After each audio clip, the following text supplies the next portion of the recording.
Grab your beverages and turn up your interweb. Solving the world's problems 12 ounces at a time. It's Dudes and Beer.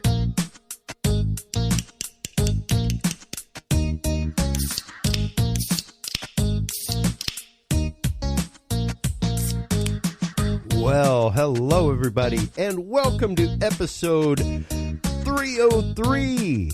303, the first official show of 2021, and, well, there's really only one thing that can be said about that. Merry New Year! That's right, everybody. Happy New Year. It is that time of year. It is that time of year to focus yourself on new things, to really kind of hone in on, I guess, what it is that you're doing for the next year. I always kind of try to make myself, it's not necessarily a resolution, but a betterment promise for myself.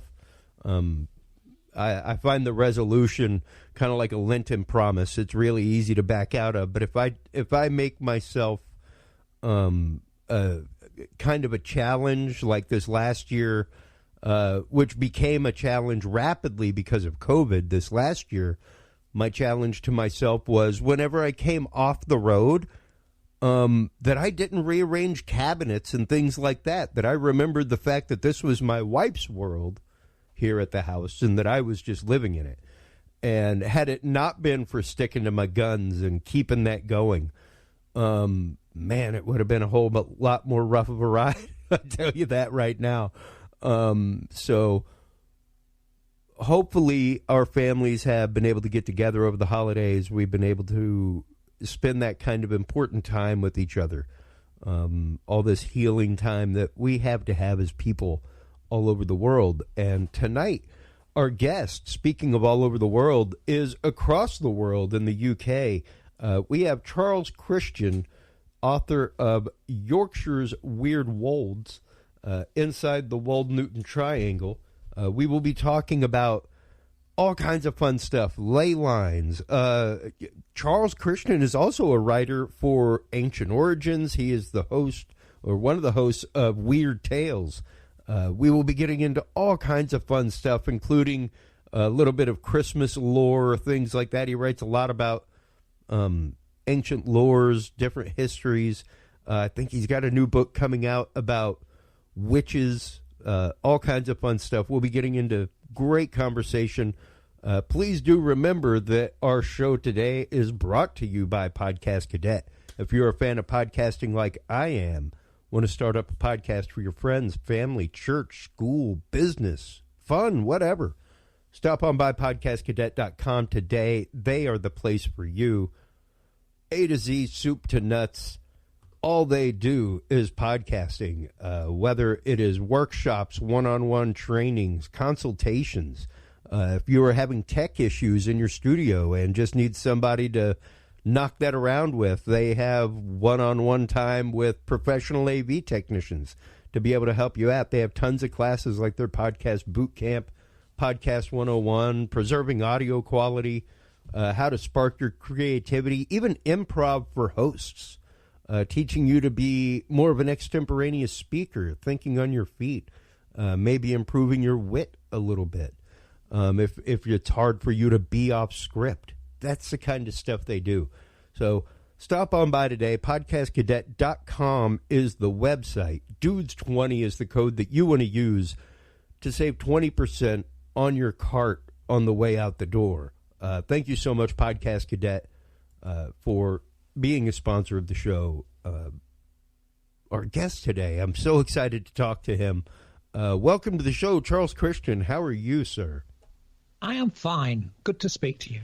Absolutely. I am so excited to talk with you today. We've had so many topics here lately that have been things that I have wanted to talk about on this show. And it's just become the fact that I will not bring guests on the show. I won't have a conversation on the show without a guest that can talk about it in a voice of authority.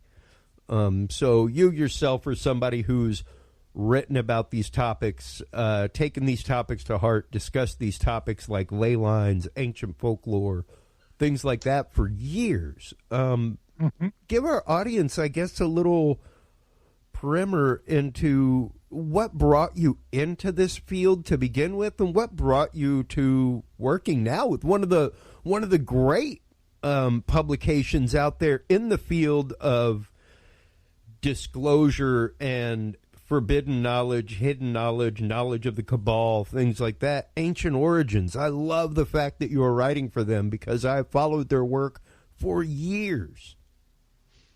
Yeah, well, it's one of those things. I grew up at a time where, I suppose, just harking back to Christmas that's just gone by, to a time when, in the UK we're talking about, we didn't have television dominating the Christmas time. It still was family parties and sitting around a fire at night with the lights off and just candles burning and people telling ghost stories. And I lived in a spooky old house, and there were odd, strange features of the property down below.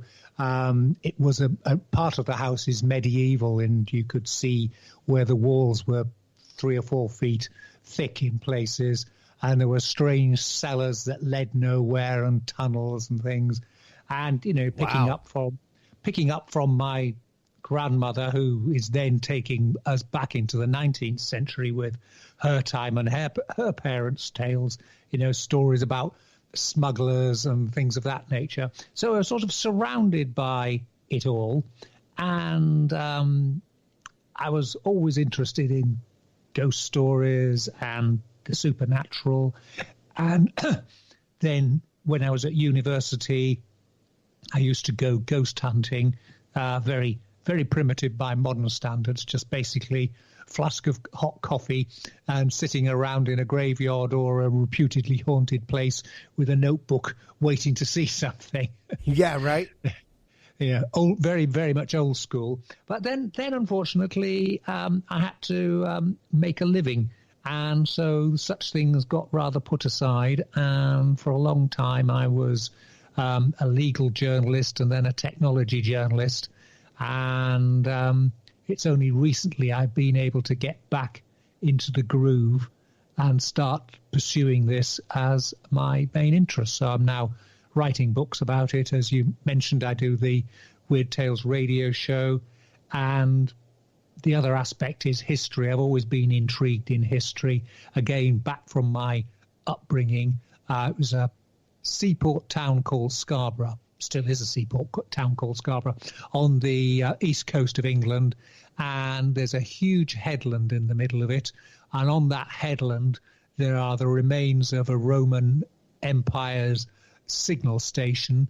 And that in turn has subsequently been built around by a medieval castle that's still there with the walls all around it. So it dominates the town.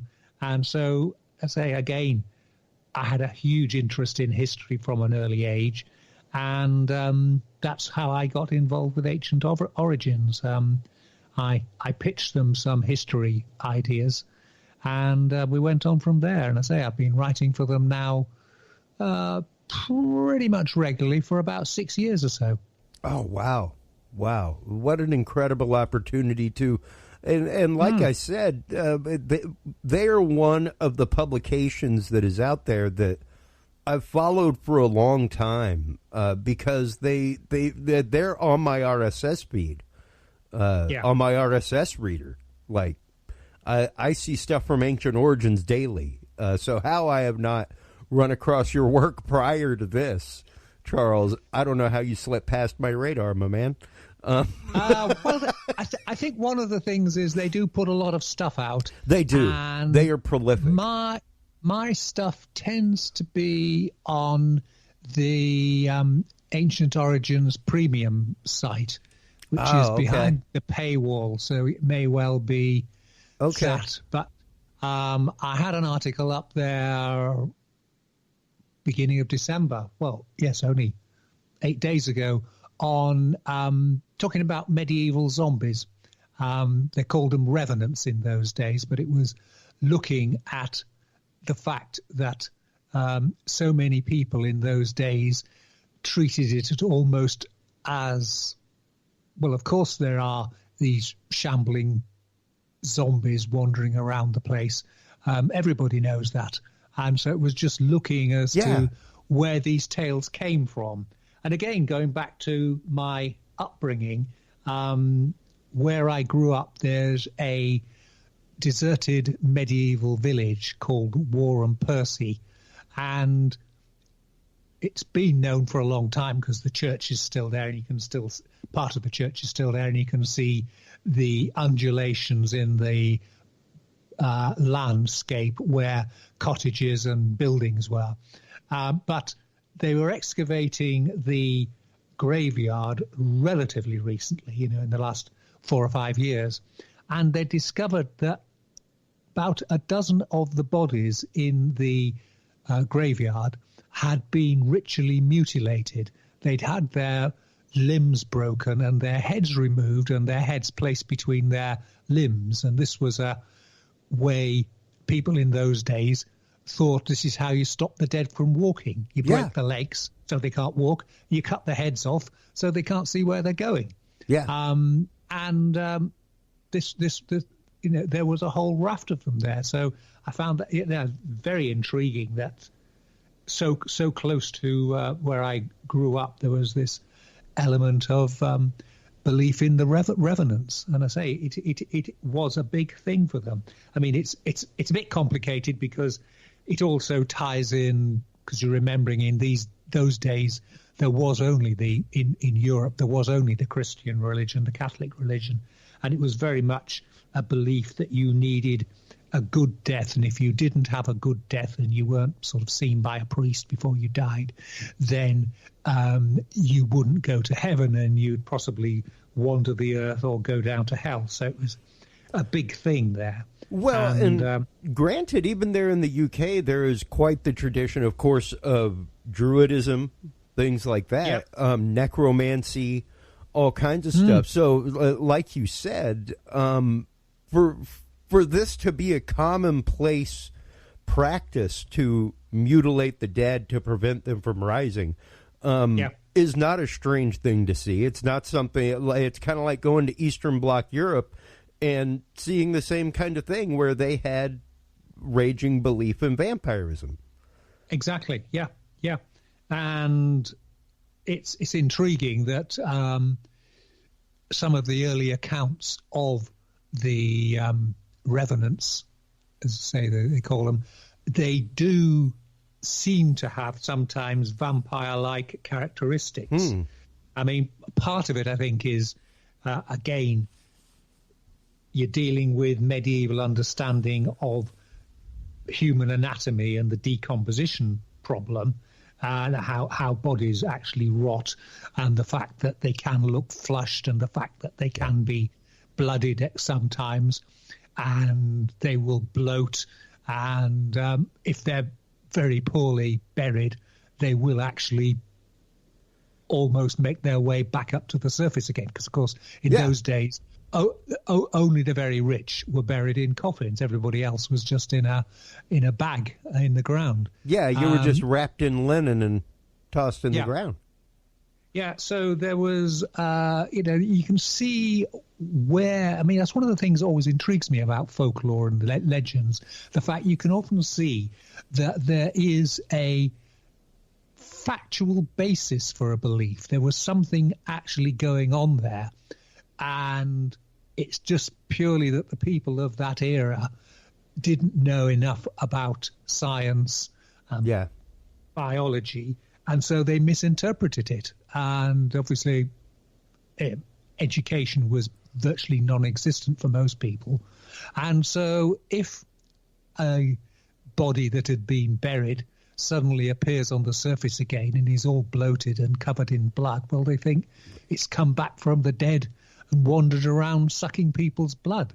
So you get these beliefs. So suddenly bingo, there you've got the basis of the vampire. And say it's so many of these beliefs. There is actually a nugget of truth lying at the root of it. Sure.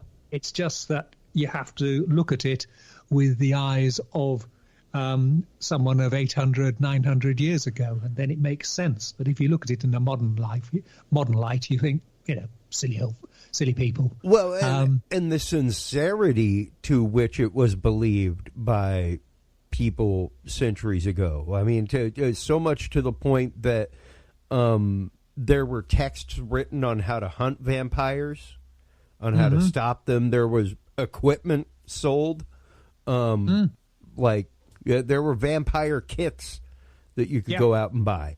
Kind of like if you look at the old Sears Roebuck ads, how they had like a heroin kit, where it was like, here's your glass syringe, shoot on up. It's like, oh, so you're an average dude? Don't worry about it. Go out and hunt some vampires. You're all good. Yeah. And exactly. But it's interesting to go through and look, like you're saying, to look at these little macrocosms of history. And to see how these threads carry through. Because even our conversation prior to this show, and even in the intro to the show where I said that we'd be getting into a little bit of Christmas lore, things like that, to go through and look at our traditions of Christmas that we hold across the world. Yes.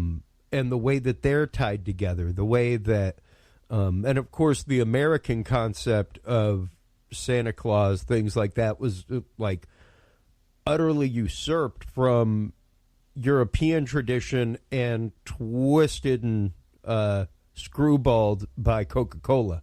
Yeah. I mean, straight up. Well, I mean, it was the poem, isn't it? The Night Before Christmas that sets the little the Santa Claus model. That it really sets up the mythos. Except, of course, in that poem, Santa Claus was actually more of an elf in size rather than the larger guy. But again, that's a fascinating one where you've got this mixture, because you've got Santa Claus, then you've got Father Christmas, which sort of goes back to slightly more druidy type of beliefs. And if you look all across Europe, they have a winter type person. I think it's called Father Frost in Russia, I think. But similar type of beliefs, similar type of elements. And then you've got St. Nicholas, who's also in there giving his side of things. And I say in the more Catholic countries in Europe, the St. Nicholas side of things tends to be played up more. And others, it's Father Christmas, and in others it's Santa Claus. But it's all they're all in there, all these different roots. Then if you start scratching again, then you're down to is Odin in there, because he traveled the winter skies, and they aren't too far off whenever you start going into the history of where the Yule tree came from. Where the history of decorating Yule trees came from, which was pretty much putting up the fruits of your first harvest on your local tree to say thank you, Gaia. The harvest season is about to end. Here's some fruits, some vegetables, and some animal parts for all the great hunting this season.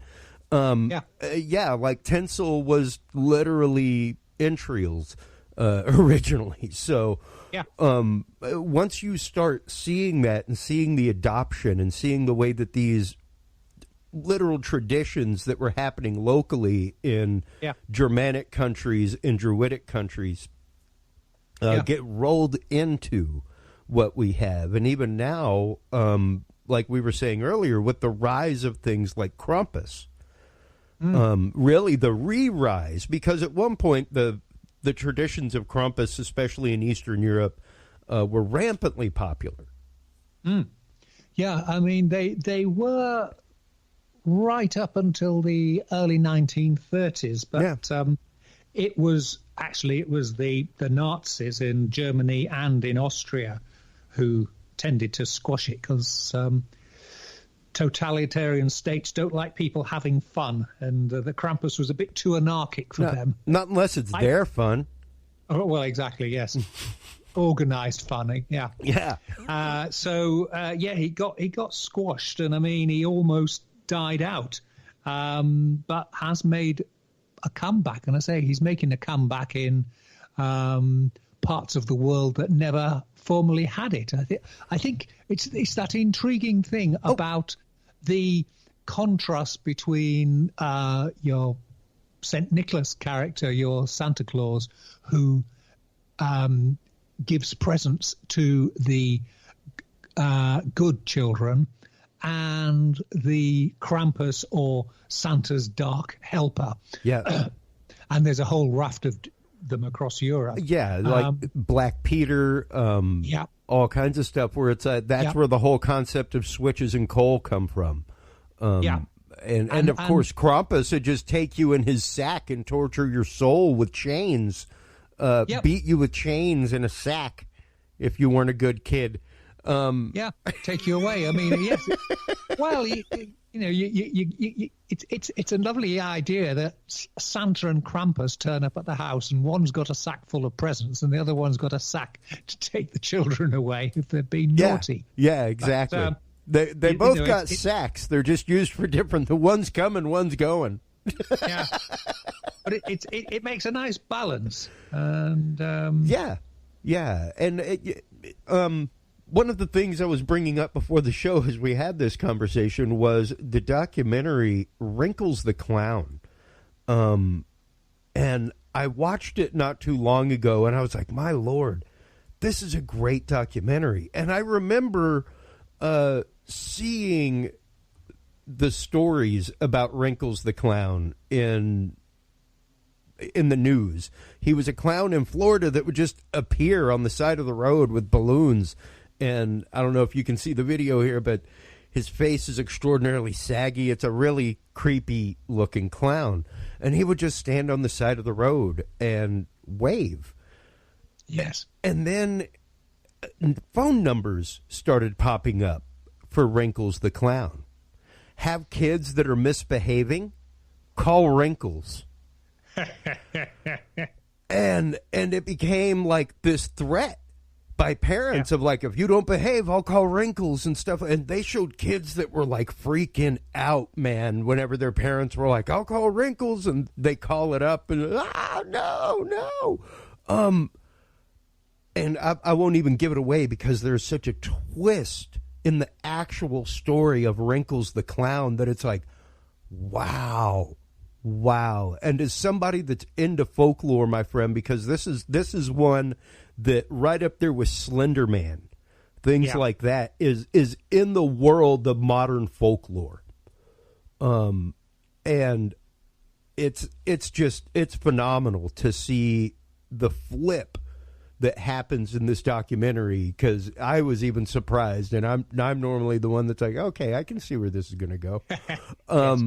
But man, it was just so interesting to see the parallels of, and there was a really interesting study done recently about how things like that are necessary for children. Well, I mean, I don't know if you had that growing up, but you were told things. There's a whole they call them in folklore sort of nursery warnings or cautionary nursery tales. If you aren't good, something will come and get you. If you aren't good, the bogeyman who lives under your bed will get you. If you aren't good, the bogeyman who lives in the cupboard under the stairs will get you. And those are all really very creepy things. And, I grew up in a house that had a very creepy cupboard under the stairs. Yeah. When you have like little secret things and stuff like that. But it's that spooky thing. And, there's a creature called Jenny who lives in the water, and she was used as, if you're not behaving, it's sort of when you're taking kids out in a park or somewhere and there's a boating lake or an ornamental lake, and you'd say if you're not good, Jenny Greenteeth will come out of that water and drag you away and drown you. Yeah. And there's a whole, again, really scary, the kind of scary that if you did it today, you'd have social services and the police intervening. You're terrifying your children. Yeah, but it was all accepted as what you do it. But and that's just it. It's what you did as a Cajun. My family told stories about the tatai, stuff like that. It was just the Cajun word for boogeyman, basically, and that's what you be good or the tatai will come get you. Stuff like that. Very much the same thing. And I think every culture kind of has that concept. And to see that carried forward, to see that even now, like you're saying, like we were just saying, there are studies being done on the effect it has on children. And is it a good effect? Is it a healthy effect? It kind of like the whole concept of, I don't know if you have it over there, Charles, but the snipe hunt. It's kind of a rite of passage as a Southern kid to take people on a snipe hunt. Oh, right. And the funny thing is, snipe exists. They're small, flightless coastland birds, but you're not going to find them out in the middle of the woods. Yeah. In Texas or in Louisiana, like 100 miles inland. So but there's this rite of passage to it that, like, you got taken, you got taken on the ride. And it's interesting because, now our society, of course, with hazing and stuff like that, it's become very, very different. Yeah. So, well, that's it.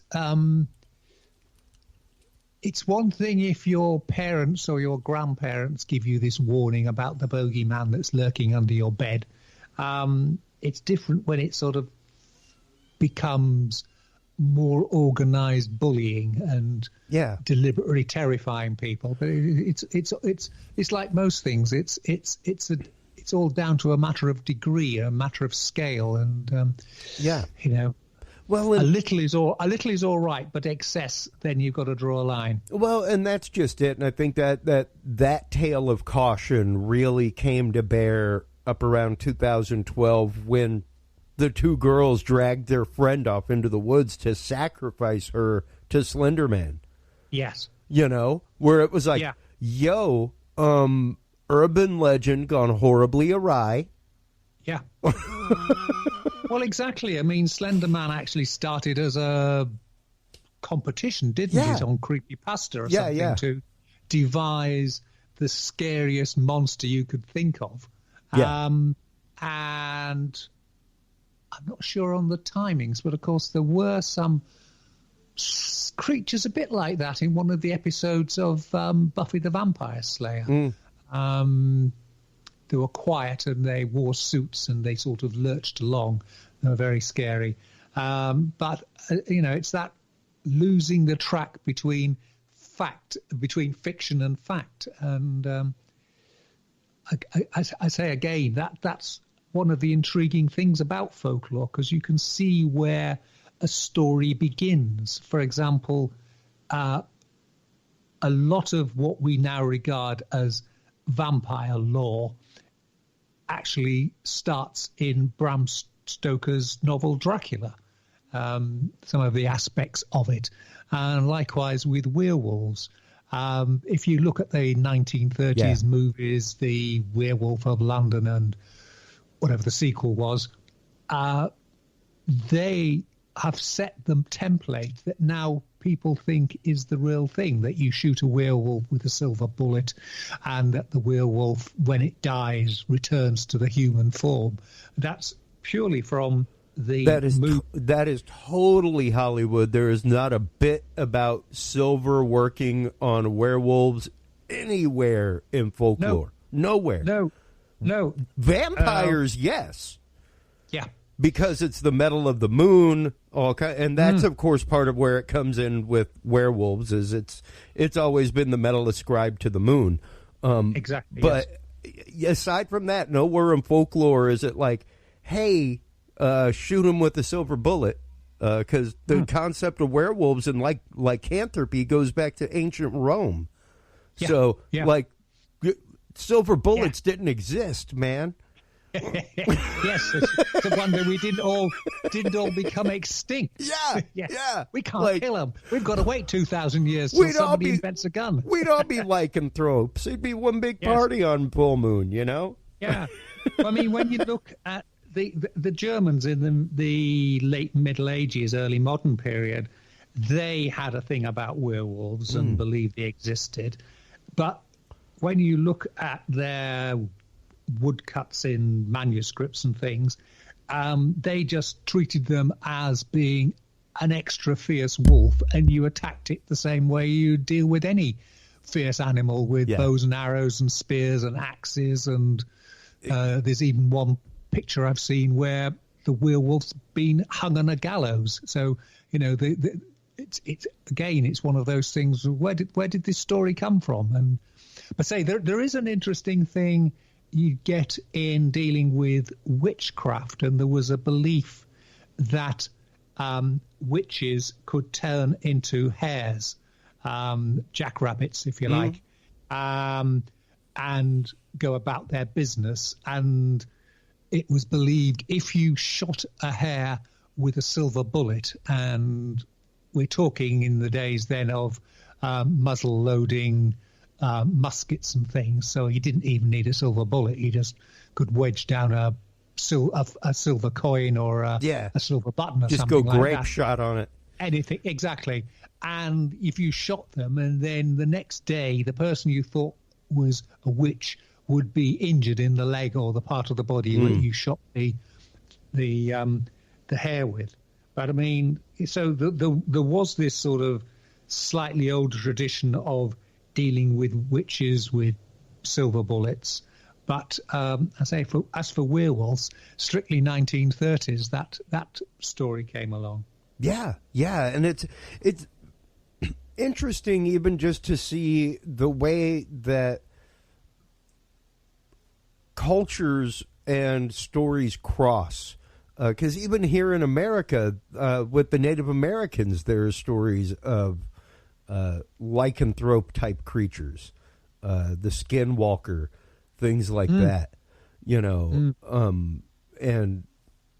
to see the fact that some of these themes are carried across cultures across the globe, it's really fascinating. It is, and I mean, I think one of the possible sources is when you go back. This is back to the European thing, but the Vikings, who everybody is now familiar with thanks to the streaming series, there were berserkers who wore bearskins, and basically they were, I suppose you'd say, high on drugs and alcohol. They ate fly agaric, man. Exactly. And they would psych themselves up and think they were embodied with the spirit of a bear and go into battle, and they'd be unstoppable. And a lot of them didn't even wear armor. They'd just go thrashing in there and terrify everybody. But as well as the berserkers, there were also ones, and it's an unpronounceable Scandinavian name, the Wolfhers, and they believed they were in the embodiment of a wolf, and they would wear a wolf pelt and the wolf head over themselves, and exactly the same characteristics. And so, is there a trait in European folklore of the werewolf? Because people once upon a time did encounter very ferocious half human, half wolf-like creatures that appeared up unstoppable and were out on a killing spree. And or could it be even that some of those early people, especially when you're talking the 1300s, something along those lines, may have actively run across something along the likes of a dire wolf, which may very well have still been a holdover from the Ice Age in those upper northern parts. Yeah, that's still a possibility, that. And, that all the big creatures from there could well have lived on. I mean, sure. We're, in Russia, they're pushing forward the dates when they think the last mammoths became extinct. They certainly overlapped with early man. And there are suggestions they may, in some of the remote islands and parts, have survived much longer, and again into times when what we'd now class as modern man was around that area and would have memories of them, or nothing else, would have found their frozen bodies. And you'd think, again, not knowing, as they would of those days, the benefits of refrigeration, they wouldn't be able to tell whether that frozen mammoth they've just stumbled across was 10 years old or 10,000 years old. Yeah. So again, it's all these overlaps that, it comes back to the point I was making, that behind the most bizarre myths, there is usually an element of truth. It's just not necessarily the truth that you think it is. You may have to do a bit of lateral thinking to work it out. Well, and that's a great way to put it, the lateral thinking, the fact that you really have to kind of shift your paradigm and the way that you're filtering and processing information, and be willing to do so. Really be willing to look at things with new eyes, look at them from a new direction. I mean, one of the things that we bring up on this show all the time, Charles, is you want to talk conspiracy theory, man, it's only been about 500 years that we all agreed that the world was round. Yeah. Up until then, like, we straight up put people to the stake and lit them on fire because they thought that the world was round. Oh, yeah. Or that the sun was the center of the solar system. I mean, heck, we only unexcommunicated Galileo like a decade ago. Yeah. Yeah. It was only a decade ago that the church was like, yeah, man, our bad. Yeah. Seriously, we've had a lot of things going on. Just saw this was still on the books. Sorry about that. Like, how does that even happen? Yeah. But it's one of those, until people were open-minded enough to sit down and have the conversation, to sit down and look at the evidence provided from a different point of view. Yes. Yeah. And, you're talking about Galileo and the church.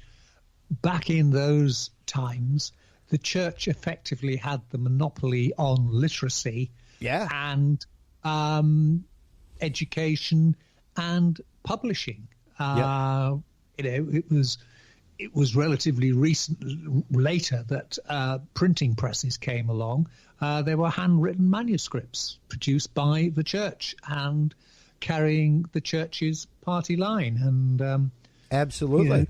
A prime example, even looking into some of the stuff that you're researching presently for your upcoming book, look at the vengeance wrought through the Malleus Maleficarum. The Hammer of Witches, the book that really laid down, like, okay, here's how it, because I've got, let me see, where is it? I've always got it nearby. I've got my Roman ritual right here, that actively in the back, this is an old school one that has Latin on one side, English on the other, but in the back it actively goes through and tells you, like, hey, here's how you identify a possessed person. Yeah. Like, here are the signs that you need to notice. if you're going to be an exorcist. So the Malleus Maleficarum was very much the same way, where it was like, here are the signs to identify a warlock, to identify a witch, to identify a sorcerer, to identify a necromancer, who was specifically somebody who dealt in sorcery, talking with and communing with the dead. Yeah, exactly. And because it came from the church, people accepted it. It must be true. It's like we used to say once upon a time, it must be true. I've seen it read it in the newspapers. Yeah, I saw it on ABC. Yeah, but, they wouldn't lie. They wouldn't exaggerate. Yeah, they wouldn't do that just to sell more copies, would they? And of course we know, yeah, they would. An inflammatory text will always do that, and right on the heels of Malleus Maleficarum and everything else is what led to the persecution of the Jews in Spain. It's what led to the Spanish Inquisition. It is what led to the persecution of the Jews in France, which is what got the Knights Templar in trouble with the king over there. It rained so much down when it came out. Like just the release of that one text and the aftermath that it had on Europe as a whole is phenomenal. Yes. It is literally on the level of biblical proportions. It I would say easily had the same impact on Europe as the invention of the printing press and the release of Luther's version of the Bible. Yes, the Reformation, the Protestant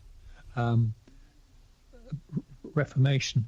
Yeah, no, I mean, it was a huge thing, and interestingly, the Protestants, the Puritans in particular, and you had that in Salem, the same thing. They were equally obsessed with witches and the belief that they were there, that they were in league with the devil, and had to be rooted out and killed.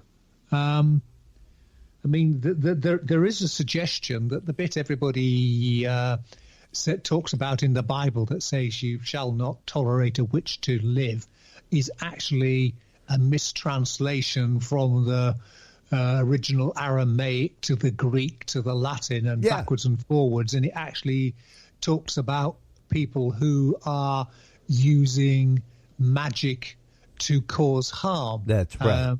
And for a long time, that was the official view, that if you were a witch and you were trying to cure people's warts or find their lost sheep, well, that was fine. But if you were using magic to cause harm, then that was different. Yeah. But I say when Malleus came out, it completely changed it, and it was basically any practice of witchcraft, no matter what the motives behind it, whether it's what we nowadays call white magic as opposed to black magic. You were for the chop. Yeah, absolutely. And even when it came to practitioners of herbalized medicine, apothecaries, and at the time, really, I guess, alchemists, people that were looking for, and I've gotten, like, it's become kind of a side obsession of mine, Christian, over COVID, reading alchemical texts. Like, I love reading philosophy because, to me, reading an instruction manual makes more sense than reading a novel. So for me, philosophy is like, oh yeah, this is just like a really big instruction manual. Okay, just no diagrams. And alchemical texts are just so fascinating to me, and to go into that little bit of lost arcane history and see the attempts that people were making chemically in secret, the way that they passed it along to people, the way that there were alchemists that were like famed across Europe and used by high courts and things like that to come up with their tinctures and medicines, and it's just fascinating to me. And along those same lines were people known as water witches, people that were known to be able to read the energy of the earth, to find water, to divine where water. And this is going into a modern practice. You can still go out to this day. There are numerous services in Texas where people will come out with their divining rods, find a spot within like 5 feet for you to drill for water on your property, and that's what kind of brings us from this world of the arcane and the world of practicing magic into the world of ley lines and into the world of modern witchcraft like that, where it really is coming to bear that. I mean, even right now, I just posted an article to our Dudes and Beer group on Facebook all of a couple weeks ago before Christmas, where it's they've discovered a gravitational superhighway within the solar system where we can travel interplanetarily twice as fast almost. And there it is. Like we are finding through means of physics that things like ley lines, gravitational fields, magnetic fields, all these things match up. That temples built by various cultures lie along the same grid lines on the earth. That kind of thing. So let's kind of pivot real quick and start getting into that world and the world of water witching, finding ley lines, that kind of stuff. Yeah. Well, I mean, there's one angle that says ley lines are just purely coincidence, and certainly there's a view that because we've got so many historical monuments and sites in the UK, for example, that you can't help but find several that are in a row. And they mean something, and I think there's another one I've seen, a comedy one cropping up on Facebook, where somebody's drawn connections between, I think, a chain of diners in the US, and the way they've drawn it creates a pentacle, a 5-pointed star. So there is that sort of jokey element of it. Sounds like a great QAnon thread right there. Exactly. Yeah. But you look at other ones, and I'm finishing a book at the moment on the folklore of the part of the world I now live in East Anglia. That's the bit that sticks out on the east of England, and there is a ley line that runs through there. It's the St. Michael, St. Mary line. There's two lines sort of very much following the same path. And there is a huge preponderance of churches dedicated to either the Virgin Mary or St. Michael. And it runs all the way from the coast right away across England, across through lots of ancient sites, including Stonehenge, and all the way to Land's End and on into the sea there. And it just seems such a coincidence that all of these places are on there. There are so many places, and there are so many, standing stones or caves with carvings in them, or rocky outcrops with a church on them, or huge mounds, or temples made by different cultures that all seem to have the same construction technique. And they've all been put them in the same place, in the same direction. What's intriguing about it is that on May Day, but we've got to take into account the fact that the calendar changed and there's a few days difference. But approximately Mayday, the sunrise is in the east at one end of the ley line and goes all the way across. And so again, you're looking at, well, maybe there's some other factor involved. I mean, there is one theory that ley lines were really the maps of the ancients when people were wanting to get from one place to another. They didn't have a map. They didn't have compasses. The easiest way was to go, aim for that hill over there. When you get to that hill, aim for the next hill. And intriguingly, this St. Michael one, back in the day when England, the United Kingdom, was still attached by a land bridge to Europe, this was the point you would have come into Europe. You'd have come from Europe into England. And if you'd followed the route of the ley line, it would have taken you right down to the southwest, where the tin mines were. And the tin was the magical alloy of metal of those days, because you mixed it with copper. And then you got bronze. Which is a far more, it was a weapon of mass destruction in its time. Yeah, I mean, it was far more steeled in its use. Copper is very, very malleable, and it's very hard to make any kind of sharpenable instrument out of copper. Yeah. But once you add tin to it, it hardens it and makes it sharpenable. So, it was.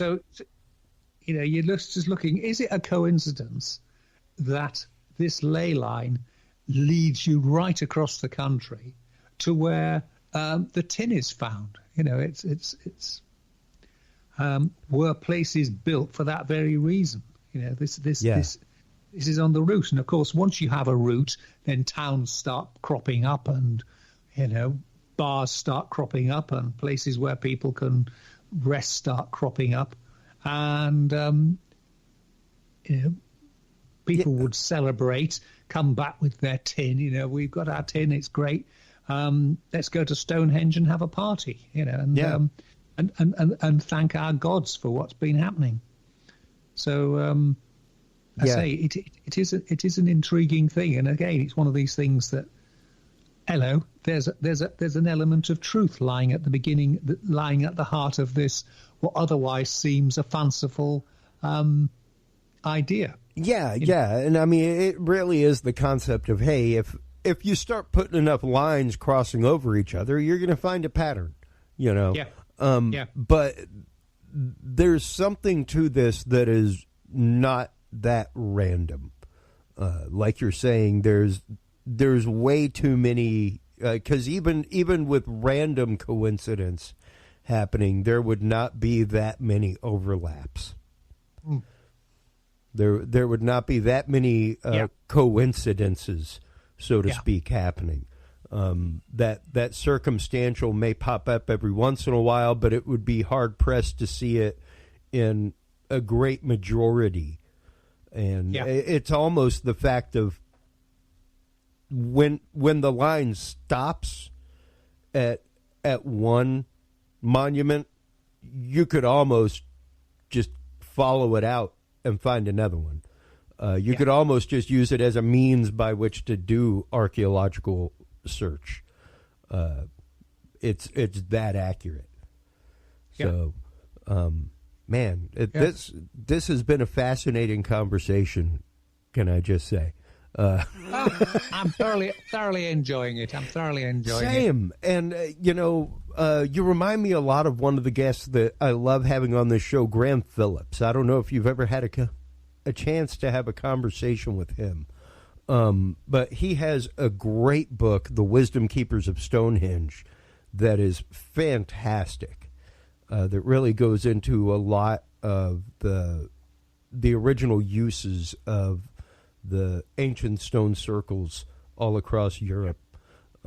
Really fascinating research. He's fantastic. He's supposed to be coming on to talk about his work on the search for the Staff of Moses coming up here in the new year. So Very much looking forward to that conversation as well. That sounds excellent. Yeah. Yes. And I mean, just going back to Stonehenge again, they're still doing a lot of archaeology on there and now reassessing it with more modern techniques. And one of the things they found was lots of bones of livestock. And they've been able to test them. I think you do it with the teeth, and you can work out whereabouts the animals originally came from, because the water or the food they eat picks up certain trace elements which you can analyze. And they found that these cattle, pigs and cows had been slaughtered and clearly eaten, had been brought from all over the United Kingdom. Yeah. So again, people were heading towards Stonehenge. Yep. Bringing their picnics with them, presumably for big festivals, parties, whatever. Yeah. Yeah. I mean, probably Keith Richards was playing there. Yeah. He's so old. Well, and not just that, but to build something on that scale requires people to live locally. Yeah. Like, what are you going to do? Trek 2-3 miles across the hinge, so to speak, to go to work, to build the hinge? Like, it makes much more sense to have towns directly there around it. And they're really starting to show some very, very interesting work with remains that are found in high priest burials, similar things. It's very interesting to see that the similarities all across the region, even across the water where there are stone circles. So it's fantastic to have people like you on to concur with that kind of research, to say that, like, yes, that is actively what's happening. Well, I mean, the point you were making about there being a village there or a town there, the Egyptian pyramids. The view you see in the old movies was lots of slaves being forced to do it. But again, excavations have revealed that there were villages there where the craftsmen lived, you know, and same thing. You didn't whip your slaves to death. You needed them alive to do the job, and you had them there, and they were fed, they were accommodated. Yeah, they were fed, they were rationed. They got bread and beer every day. Exactly. That was part of their rations. Yeah, and they built pyramids. Yeah. And I think that's one of the things that we often forget when we're dealing with ancient civilizations, is that we are judging them by our standards. Yes. And because we don't know how they did something, doesn't mean it was the aliens that did it. It just means that we've lost the techniques that they had. Well, we may have literally just been overthinking it. Like, we had a guest, Stephen Myers. I've listened to him on Coast to Coast, all kinds of programs for years. He's the head of the Pharaoh's Pump Foundation. And his whole theory is that they basically diked off the River Nile, because that's where they were bringing the stone down to build the pyramids with anyway. And they just diverted the water and flooded the plain. Flooded. You basically just keep building the retaining wall up and up and up. And you just float everything into place, release the water, and drop it. Flood it again, wash, rinse, repeat. And you build the pyramid. And it explains why there are no gaps between the stones, why it looks like they were dropped in one piece. Like so many, it explains the crazy amount of water erosion that's there. That otherwise would have had to been an extra 10,000 years of rain. and hard, heavy rain. So it explains so many things that are there that regular Egyptology is just like, nope. But yet still they can't answer the question. So exactly. And I say it's that thing that just because we, sitting here in the 21st century, can't understand how they did it, doesn't mean it was aliens. It just means that we can't understand how they did it. Yeah. And or that we're just too pig-headed to agree on the fact that they did it this way. Yeah. Yeah. Because we literally do have, at this point, the religion of history. We have the religion of science. And the fact of it is anathema to say otherwise. You may as well, look at people like Richard C. Hoagland, who was a NASA researcher. He helped write the message that went out on the Pioneer spacecraft, man. And when he came out and started telling his theories about the complex on Cydonia and the 19.5 degrees between everything and the correlation between temples here on Earth and stuff like that, you don't hear much from Richard C. Hoagland anymore. No. You know? That is sadly an aspect of science, particularly when you start heading into what we'll roughly call paranormal to cover everything, is that it's career suicide for an academic to come out with such theories. They'd be ridiculed. And I say the whole of the field of Earth mysteries, which Ley Lines fall into, again, that's just poo-pooed. Yep. But there's something there. There's something there. Otherwise, how does water witching work? Explain it to me. Yeah. Explain it to me how the same guy can go find precious metals. Explain that to me. I would love to know how some strange dude can come up, cut a bough off a tree, and find water on my property. Yeah. Dependably, with a 90% success rate, better than a paid surveyor. Yeah. If you find a good water witch, he will find water faster than a geo surveyor will find it for you, and you will get it at half the cost. Well, I mean, some of the surveyors in the UK, they take dowsing rods with them. Because they don't know why, but it works. It works. And if it's a way to possibly confirm it in the field and start a process without having to wait the 2 weeks for all the data to come back. Yeah. You know?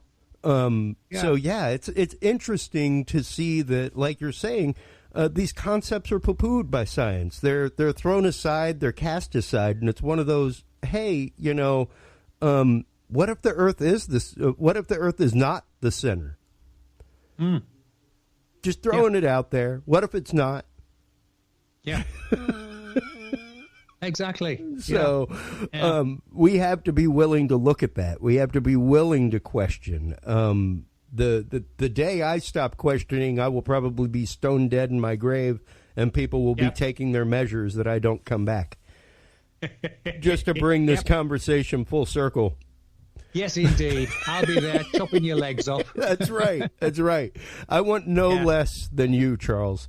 You at least know how to historically do it properly. Exactly. With that in mind, once again, thank you so much for coming on the show. I cannot wait to have you on again and again and again to talk about folklore and history and lost history, all that good stuff. I would love to do an episode with you on alchemy and witchcraft. Because I've been wanting to do it, especially on alchemy. I've been wanting to do one on that for a while. And it seems like you may be the guy. I probably should be the guy, and I certainly will be a better place.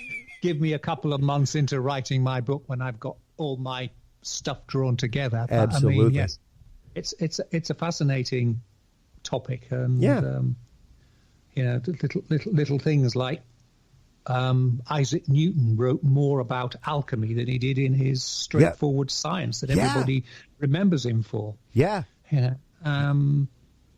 There are quite a few. John Dee. Ooh, that's an episode in and of itself. That could be like a day-long conversation. The works of John Dee. Man, I love his work. He is amazing. So, once again, thank you so much for coming on. Tell everybody where they can go to find weird tales, listen to more of this stuff, where they can go to find your work with ancient origins, where they can go to get your books, other than the Dudes and Beer store, of course. Yeah, well, as you say, the Dudes and Beer store. My website, which has everything on it, including my shows and links to my ancient origins articles, but you can find ancient origins on the website, on the internet anyway, but is urbanfantasist.com, and that has everything on there. And you can find me on Twitter on Urban Fantasist as well. And if it's weird, if it's slightly out there, I'll be there talking about it, but possibly with a little bit of a sense of humor in there.